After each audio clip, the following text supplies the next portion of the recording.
Good afternoon, sir. You can see two questions on the board for you. These are the questions asked in IIT Mains Exam 2020 held on 7th January probably. इस question को solve करिए। आप 4 question atomic structure से पूछे थे इस बार। इसमें 3 आपने पढ़ा था, एक क्वेश्चन ऐसा जो कि आप नहीं पढ़े हैं तो वो बाद में सॉल्व करेंगे। 3 में से एक था बेसिक कंसेप्ट का, उसको मैंने छोड़ दिया अभी। ये 2 क्वेश्चन आपके जो आपने अभी जस्ट पढ़ा है रिसेंटली, वो क्वेश्चन है। इसको बनाने से आपको 2 लाभ होगा।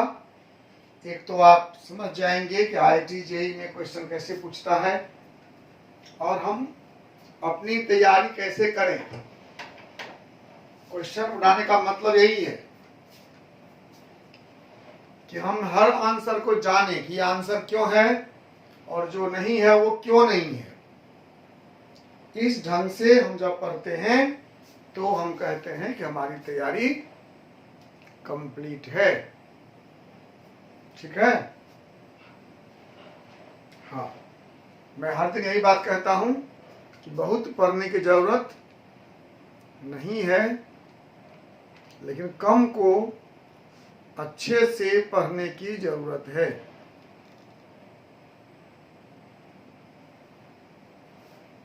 बनाइए, बन जाएगा।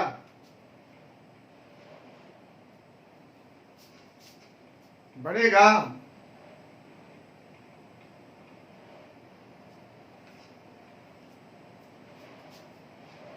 तो कैसे ट्विस्ट करता है IIT के एग्जाम में क्वेश्चन को, उसका तुमको आइडिया इससे लग जाएगा। तुम जो पढ़े हो वही क्वेश्चन है। पहला क्वेश्चन है calculate boards radius for Li2 plus n = 2। अगर इतना ही क्वेश्चन होगा तो फिर आप बहुत ही आसानी से इसको बना लेंगे। उसमें ऐड कर दिया कि radius of hydrogen is A0 और आंसर A0 के टर्म में दिया हुआ है। इस टाइप के प्रॉब्लम को हम कैसे बनाएंगे?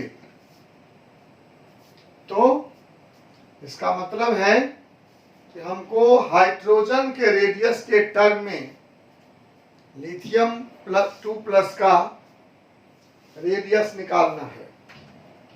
तो सॉल्यूशन देखो, रेडियस का क्या फॉर्मूला है? R = 5.29 10 - 11 n² / z metre. ठीक है? तो रेडियस ऑफ Li2 प्लस, जिसका n = 2 और z = 3 है, ये हमको निकालना है। और दिया हुआ है रेडियस ऑफ हाइड्रोजन, जिसका n = 1 और z = 1 है। हाइड्रोजन के लिए n = 1 z = 1 है। इसका निकालना है रेडियस।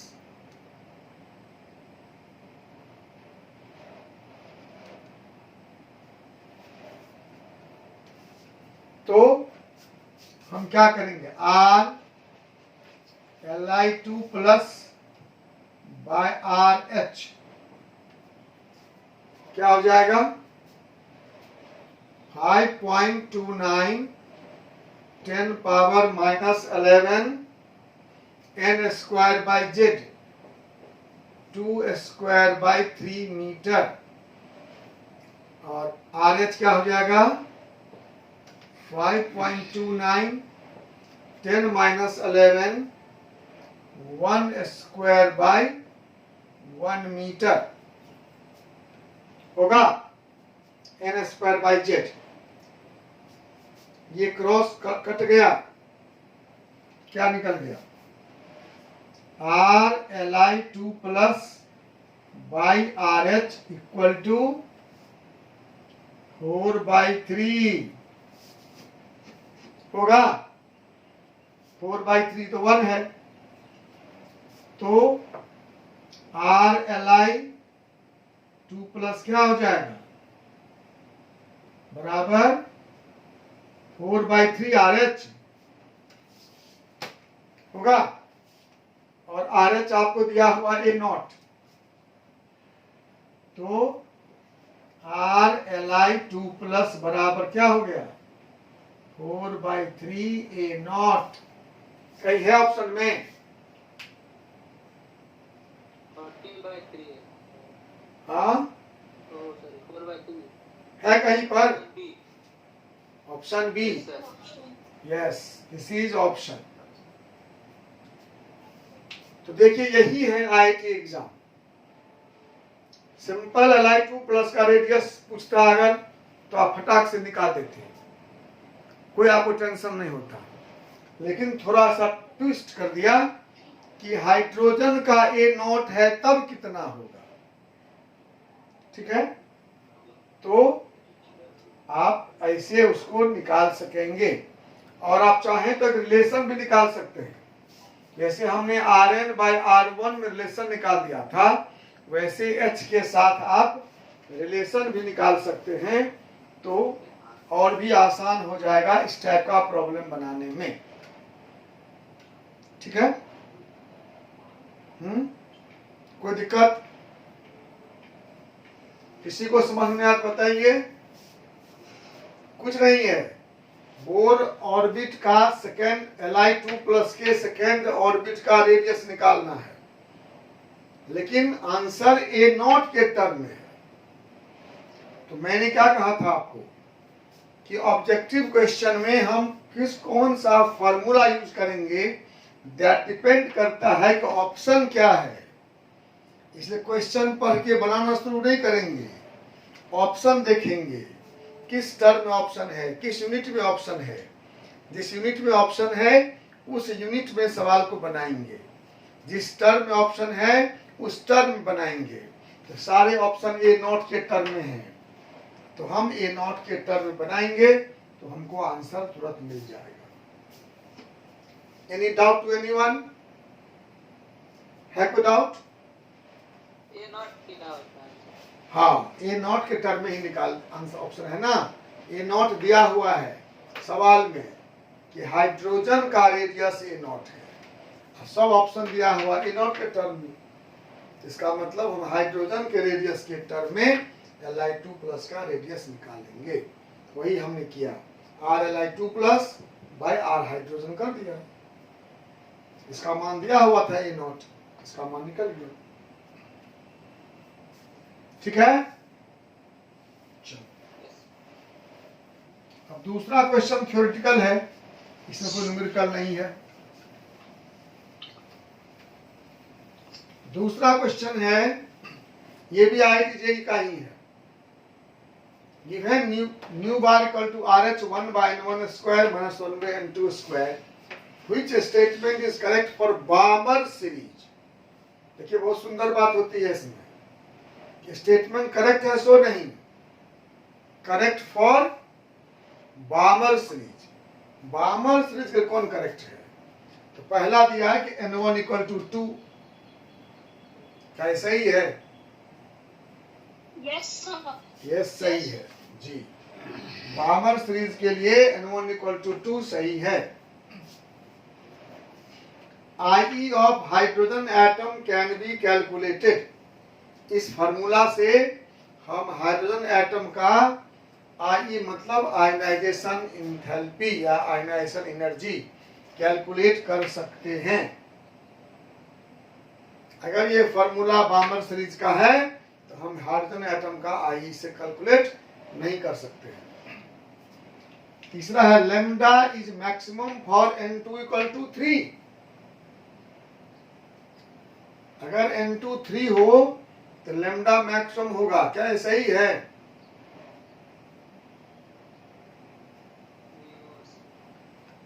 याद करो, पढ़ो, पढ़े हो पिछले क्लास में क्या पढ़े हो? first line of each series is the line of lowest energy, lowest frequency and longest wavelength. याद आया? तो बामर सीरीज के लिए N1 2 है, तो पहला लाइन का N2 क्या होगा? 3 ना होगा ना? Yes sir. बामर सीरीज है तो ये N1 इसका अगर 2 है तो N2 3 होगा फर्स्ट लाइन का। और आप जहां देख सकते हैं कि फर्स्ट लाइन की एनर्जी सबसे कम होगी, एनर्जी कम होगी, डेल्टा ई बराबर hc बाय लैम्डा होता है। तो जिस लाइन का एनर्जी मिनिमम उसका लैम्डा ज्यादा, मैक्सिमम, जिसका डेल्टा ई मिनिमम उसका लैम्डा मैक्सिमम। इसलिए ये भी सही है, lambda is maximum for N2 is equal to 3। अब कहता है if lambda decreases the spectral lines converse. Converse समझते हैं? कन्वर्स मतलब नजदीक आएगा, कन्वर्स मतलब नजदीक आएगा। तो सही है क्या? अगर लैम्डा डिक्रीज करेगा, डेल्टा, अगर लैम्डा डिक्रीज करेगा तो डेल्टा ई इंक्रीज करेगा, एनर्जी गैप बढ़ेगा, दूर जाएगा। ये स्टेटमेंट भी सही नहीं है। कौन सही है इसमें? पहला और तीसरा। First and third statement is correct for बामर series. ठीक है, कोई दिक्कत? तो देखिए क्या हुआ, आप इस दो क्वेश्चन जान के दिए हैं आपको कि इस क्वेश्चन को देखकर आप ये अपना अनुमान लगाओ कि हमें किस तरह से पढ़ना है, हमें बातों को कैसे ध्यान में, कैसे दिमाग में घुसाना है। सीधे हम पढ़ लिए, हाइड्रोजन स्पेक्ट्रम फार्मूला याद कर लिए, डाटा देगा सवाल बना लेंगे, तो आपसे IIT JEE मेंस में क्वेश्चन नहीं बनेगा। आपको उसको दिमाग में सेट करना है कि आपने क्या पढ़ा है, और इसीलिए जरूरी है इस टाइप का क्वेश्चन सॉल्व करना। और देख लो, हम आगे भी दिखाएंगे आपको कि एक भी क्वेश्चन नहीं है जो NCERT से बाहर है। ये दोनों NCERT के भीतर है कि बाहर है? ये दोनों क्वेश्चन NCERT में है ना, थ्योरी इसका, सिर्फ पूछने का तरीका ना बदल दिया है, थीम तो NCERT है ना। तो ये कोचिंग वाले बरगलाते हैं कि NCERT से बाहर क्वेश्चन पूछता है, इसलिए ज्यादा पढ़ना पड़ेगा। मैं गारंटी करता हूं कम पढ़ना पड़ेगा और सारा क्वेश्चन बन जाएगा। पढ़ने का तरीका बदलना पड़ेगा, लगअप करना पड़ेगा, प्रैक्टिस करना पड़ेगा। क्वेश्चन देखने से पता चला कैसे पढ़ना चाहिए। ठीक है, चलिए अब हम लोग चलते हैं अपनी पढ़ाई। क्वेश्चन है किसी के पास कोई? हम इसी तरह से आपको हर चैप्टर में क्वेश्चन दिखाते रहेंगे, आप बनाते रहिए, पढ़ते रहिए। तो हम लोग पढ़े थे बोर्स मॉडल। बोर्स मॉडल के बेसिस पर हमने एटम के ऑर्बिट का रेडियस और उस ऑर्बिट में घूमते हुए इलेक्ट्रॉन का एनर्जी और उसके वेलोसिटी का फॉर्मूला डिराइव किया था। फिर हमने दो ऑर्बिट के बीच एनर्जी डिफरेंस का फॉर्मूला डिराइव किया और उससे रिडबर्ग इक्वेशन निकाला। और रिडबर्ग इक्वेशन के बाद हम लोग पढ़े हाइड्रोजन स्पेक्ट्रम। आई होप कि आप लोग उस पर न्यूमेरिकल बना रहे होंगे या बना लिए होंगे। ठीक है, हम लोग आज पढ़ते हैं defects of Bohr's model. Defects of Bohr's atomic model. Bohr's atomic model में क्या डिफेक्ट थे? तो पहला डिफेक्ट तो यही था कि बोर ने कोई भी एक्सपेरिमेंट करके नहीं वेरीफाई नहीं कराया। बोर ने सारा थ्योरेटिकल ही दिया था, ठीक है। बोर ने कहा था electron can revolve only on those orbit for which mvr equal to nh/2π। But why electron can revolve only on those orbit for which mvr equal to nh/2π? इसका जवाब बोर ने नहीं दिया। बोर के पास कोई आंसर नहीं था। Point 1, Bohr's atomic model fails to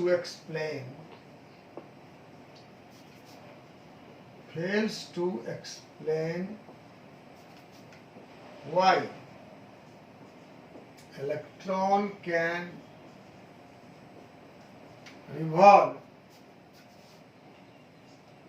only on those orbits for which mvr equal to nh/2π।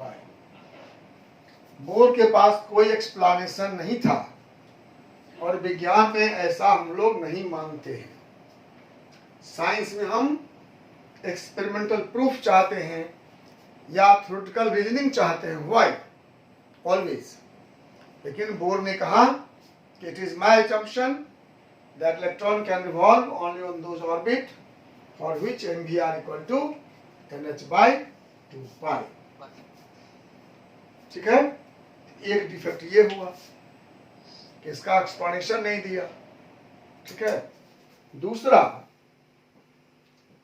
आप गौर करेंगे, हम लोग जो निकाले फॉर्मूला, रेडियस का निकाले या वेलोसिटी का निकाले या एनर्जी का निकाले, तो वहां पर कितना इलेक्ट्रॉन लिए थे? एक। हमने एक ही इलेक्ट्रॉन लिया था। मतलब क्या हुआ? मतलब हुआ कि हम लोग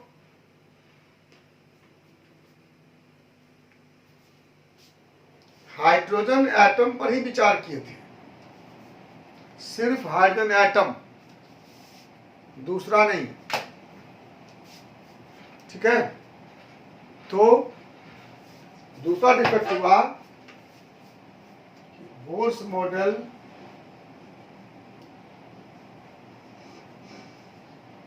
explains a spectrum of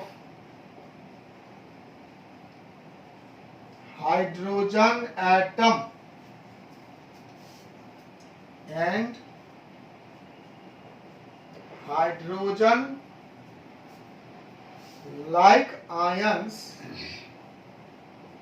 containing only one electron, जिसके पास एक ही इलेक्ट्रॉन है, उसी के स्पेक्ट्रम को एक्सप्लेन कर पाया, जैसे H का, He+ का, Li2+ का, Be3+ का, जिसके पास एक इलेक्ट्रॉन है, उसी के स्पेक्ट्रम को बोर मॉडल से हम एक्सप्लेन कर सकते हैं। जो मल्टी इलेक्ट्रॉन सिस्टम है तो उसका एक्सप्लेन नहीं कर सकते हैं। It fails to explain spectrum of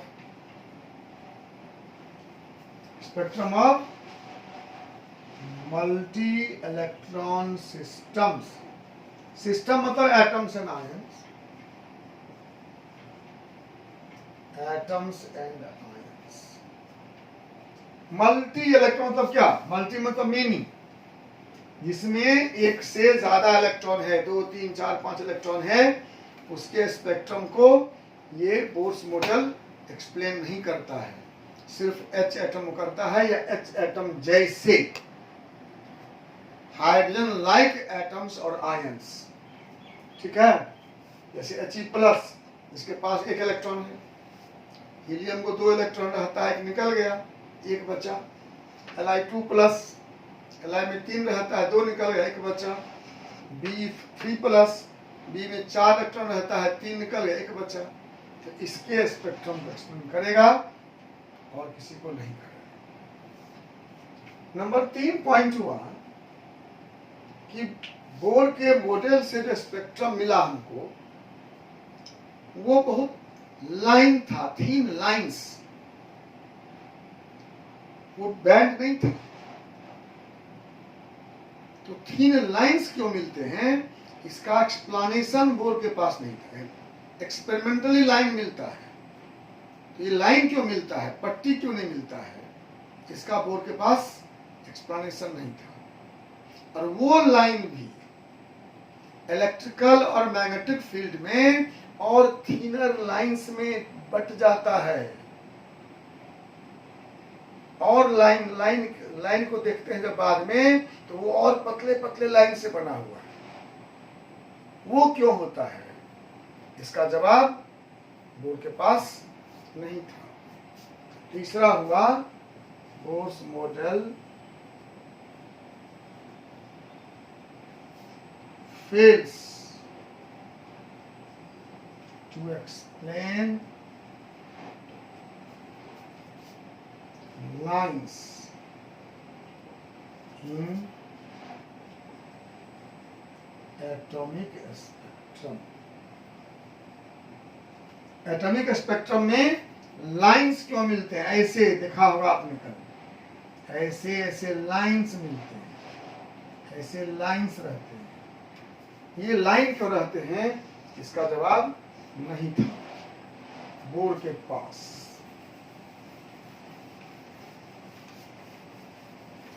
bore ने बैंड पट्टी मिलेगी, स्पेक्ट्रम एक्सप्लेन कर दिया कि इलेक्ट्रॉन डिफरेंट ऑर्बिट्स में जंप करता है, इसलिए जंप करने में एनर्जी अब्जॉर्ब या एमिट करता है, तो हमको स्पेक्ट्रम मिलता है। लेकिन स्पेक्ट्रम में लाइन क्यों मिला, Bohr's model fails to explain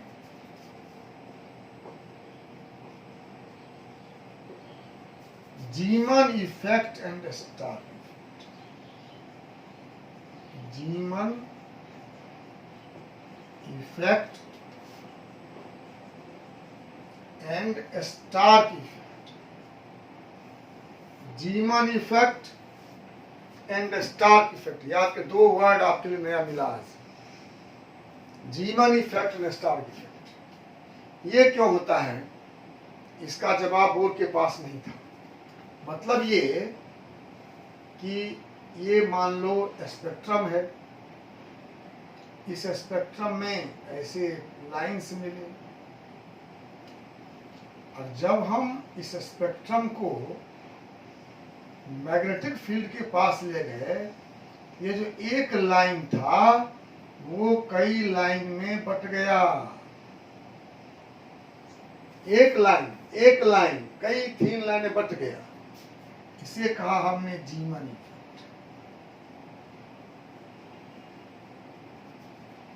इसी तरह से अगर हम इस लाइन के सामने इलेक्ट्रिक फील्ड लाते हैं, तो भी यह एक ही लाइन कई थीन लाइन में बट जाता है, इसको कहते हैं स्टार्क इफेक्ट। आई होप कि आप जीमन इफेक्ट, स्टार्क इफेक्ट समझ गए कि नहीं समझे, बताइए। सर दोनों में डिफरेंस बस इलेक्ट्रिक फील्ड और मैग्नेटिक फील्ड का है ना? हाँ, फील्ड का ही डिफरेंस है, दोनों एक ही चीज है ना। अगर स्पेक्ट्रल लाइंस मैग्नेटिक फील्ड में स्प्लिट करता है, दैट इज कॉल्ड जीमन इफेक्ट, और इलेक्ट्रिक फील्ड में करता है तो स्टार्क इफेक्ट। मतलब इसको जीमन ने किया, इस एक्सपेरिमेंट को, उनका नाम जीमन इफेक्ट है। उसको आगे बढ़ाया स्टार्क ने, जीमन मैग्नेटिक फील्ड अप्लाई किया था, स्टार्क ने इलेक्ट्रिक फील्ड अप्लाई कर दिया। ये हो गया। डिफाइन करेंगे हम, splitting of spectral lines in the presence of magnetic field is called Zeeman effect, and the splitting of spectral lines in the presence of electric field is called a Stark effect. Zeeman effect क्या है? Splitting of the spectral lines in magnetic field. और ये क्या हुआ? Splitting of spectral lines in electric field. ठीक है।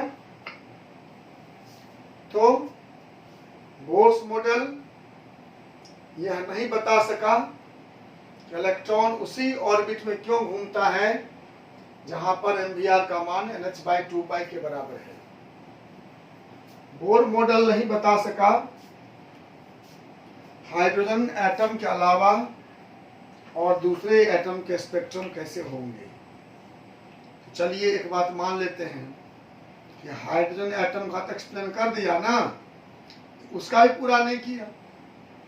उसमें भी उसको पट्टी लगा था, देखा गया बाद में कोई पट्टी नहीं है, लाइन्स है। ये लाइन क्यों मिलते हैं, इसका जवाब बोर के पास नहीं था।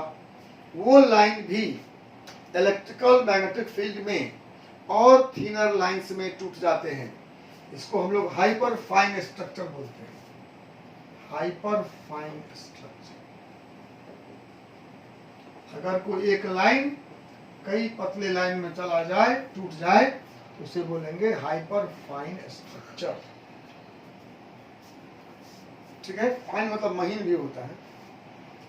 और नेक्स्ट क्या हुआ कि Zeeman effect, Stark effect explain नहीं हुआ। और सबसे इंपॉर्टेंट बात हुआ हाइजेनबर्ग अनसर्टेनिटी प्रिंसिपल। हाइजेनबर्ग ने कहा कि किसी मूविंग माइक्रो पार्टिकल का पोजीशन और उसका वेलोसिटी, मोमेंटम या एनर्जी फिक्स हो ही नहीं सकता। ठीक है। अब बोर्ड में क्या कहा था कि electron certain selected circular path में मूव करता है। सेलेक्टेड सर्कुलर पाथ मतलब पाथ फिक्स है ना। हाइजेनबर्ग ने कहा कि हो ही नहीं सकता, इलेक्ट्रॉन का पाथ फिक्स नहीं हो सकता। और नील्स बोर हाइजेनबर्ग को जवाब नहीं दे सके। तो सोचिए, अगर कोई बात आप बोलते हैं, कोई आपको बोल दे कि झूठ बोलते हो और आप चुप हो गए, इसका मतलब क्या हुआ?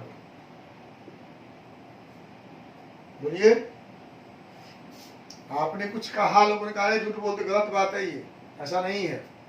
अब तो आप चुप हो गए, मतलब क्या? आपने एक्सेप्ट किया कि हाँ मैं गलत बोला था। तो बोर चुप हो गए, बोर के पास कोई जवाब नहीं था। इसे साबित हो गया फाइनली कि बोर का मॉडल गलत था। ठीक है। अंतिम पॉइंट यही लिखिए कि हाइजेनबर्ग ने बोर के मॉडल को खंडित कर दिया, काट दिया। ठीक है। हाइजेनबर्ग्स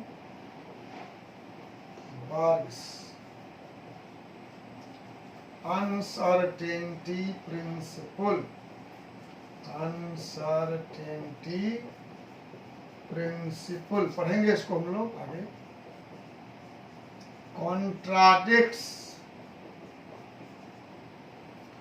contradicts what? Bohr's atomic model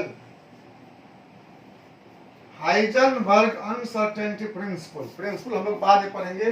अभी आप इतना ही जानिए कि हाइजेनबर्ग ने कहा था कि electron can not revolve in certain selected path of fixed energy.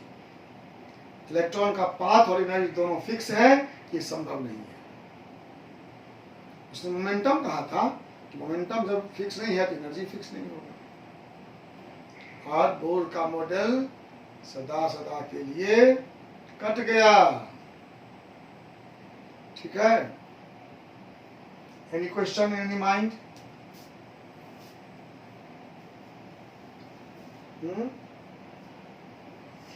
आज एक बच्चे ने क्वेश्चन पूछा था अगर थॉमसन का मॉडल सही होता तो एटम का स्पेक्ट्रम कैसा होता। इसका जवाब क्या होगा बताइए? पता ही नहीं। पता नहीं। हाँ, स्पेक्ट्रम होता ही नहीं। स्पेक्ट्रम क्यों होता है? इलेक्ट्रॉन एक ऑर्बिट से दूसरे में जंप करता है। कोई भी जब एनर्जी एब्जॉर्ब करेगा या एमिट करेगा तब ये स्पेक्ट्रम होगा। तो अगर थॉमसन के मॉडल सही थे तो इलेक्ट्रॉन प्रोटॉन साथ थे, उनका कोई डिफरेंट ऑर्बिट नहीं था, कोई जंपिंग चॉइस नहीं था, इसलिए स्पेक्ट्रम नहीं होता। ठीक है, और बोलो। Any more question in mind? नहीं तो समझ गए बोर मॉडल का डिफेक्ट क्या सब हुआ। पहला हुआ Bohr's model fails to explain why electron can revolve only on those orbits for which mvr equal to nh by 2 pi। Electron उसी ऑर्बिट में घूमेंगे जिसके mvr का मान nh by 2 pi है। क्यों? इसका जवाब बोर के पास नहीं था। बोर सिर्फ हाइड्रोजन एटम या एक इलेक्ट्रॉन वाले आयन के स्पेक्ट्रम को एक्सप्लेन कर पाए, एक से अधिक इलेक्ट्रॉन वाले एटम या आयन के स्पेक्ट्रम को एक्सप्लेन नहीं कर पाए। बोर स्पेक्ट्रम में जो लाइंस हैं वो लाइंस क्यों हैं इसका जवाब नहीं दे पाए। बोर वो लाइन भी इलेक्ट्रिक मैग्नेटिक फील्ड में स्प्लिट क्यों कर जाते हैं, क्यों जीमन इफेक्ट स्टार इफेक्ट होता है, इसका जवाब नहीं दे पाए।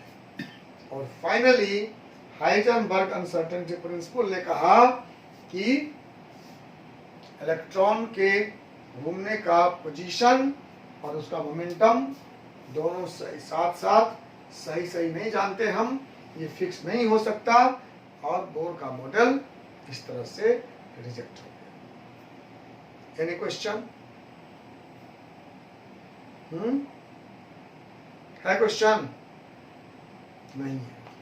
ठीक है, तो जाइए इसको पढ़िए, क्वेश्चन बनाइए।